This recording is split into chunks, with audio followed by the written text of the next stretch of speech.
ఎన్ని మార్లు చెప్పినా వినని వాడు హఠాత్తుగా అంటే ఎస్కేప్ అవటానికి లేదు, ఆలోచించడానికి లేదు, హాస్పిటల్కి వెళ్ళటానికి లేదు,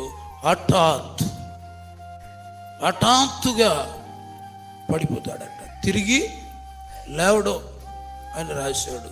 కాబట్టి మనము అన్నీ బాగున్నాయి కదా అని అనుకుంటున్నామేమో, కానీ హఠాత్తు ప్రమాదాలు వస్తాయి.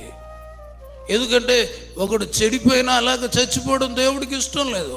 ఏదో ఒక ప్రసంగం ద్వారా మార్పు చెంది నా దగ్గరికి వస్తాడని దేవుడు ఎదురు చూస్తూ అవకాశాలు ఇస్తాడు.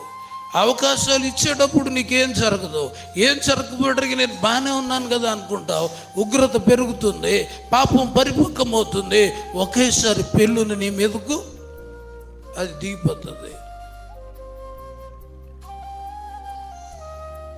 అది కానీ నీ మీద పడిపోతే